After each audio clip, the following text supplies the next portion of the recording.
Hey guys, welcome back to my channel. Today I wanted to do a quick swatch video of the new Bh Cosmetics Chillin in Chicago palette. If you missed my Sunday haul video on my main channel, I was very surprised by this one. I like it a lot more than I thought I was going to. And I also want to do a quick comparison with Hangin in Hawaii, since a lot of people on social media were saying that these two looked almost identical. So we're going to see how similar they actually are.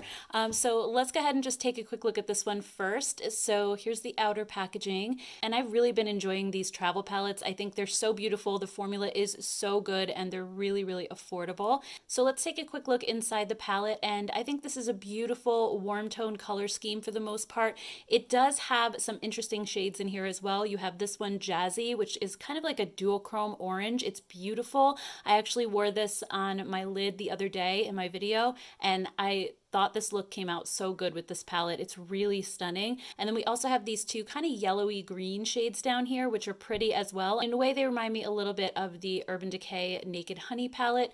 And then you just have some really beautiful kind of dusty pinks in here, a couple of neutrals thrown in. So why don't we go ahead and take a look at some live swatches. All right, so first up we have the shade Chi-Town. And then we have Rush Street, Riverwalk, Wrigleyville,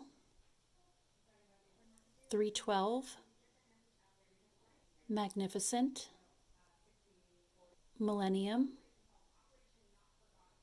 Chicago Dog, Deep Dish, Skydeck, The L, Grizzly, Jazzy, Bean, Lakeview, and Windy City.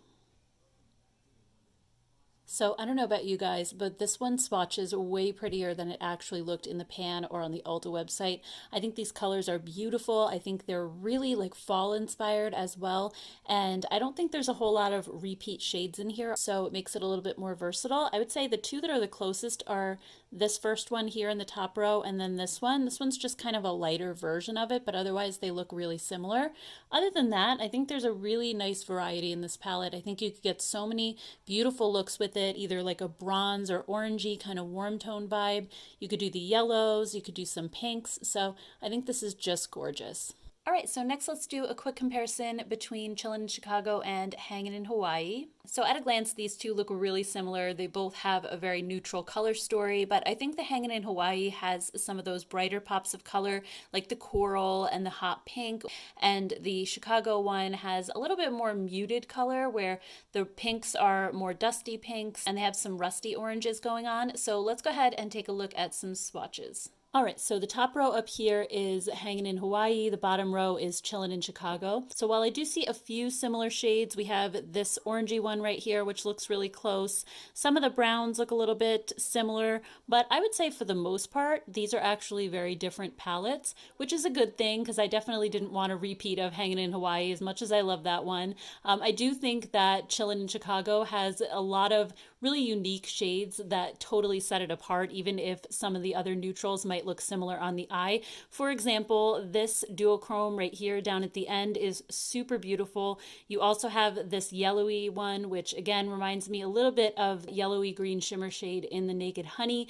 You also have this orange down here, which is my favorite shade in the palette. I think it's just beautiful. So those three shades alone make a really nice impact when you put them on your lid. But you also have some beautiful bronze tones. You also have this really nice rich gold. So I think the rest of the shades in the palette, the mattes, just complement those so nicely. And I think it's a really beautiful color story, and one of the bigger surprises of this year, I think, when it comes to palettes. I really wasn't expecting to like it as much as I do. So anyway, I would love to hear your thoughts on the Chillin in Chicago palette. I'd love to know if you purchased it, or if you weren't planning to, but now you are, or if you're still planning to skip it. I would love to hear your thoughts. Thank you guys so much for watching. Please don't forget to hit that subscribe button before you go, and I'll see you all in my next video. Take care, guys. Bye.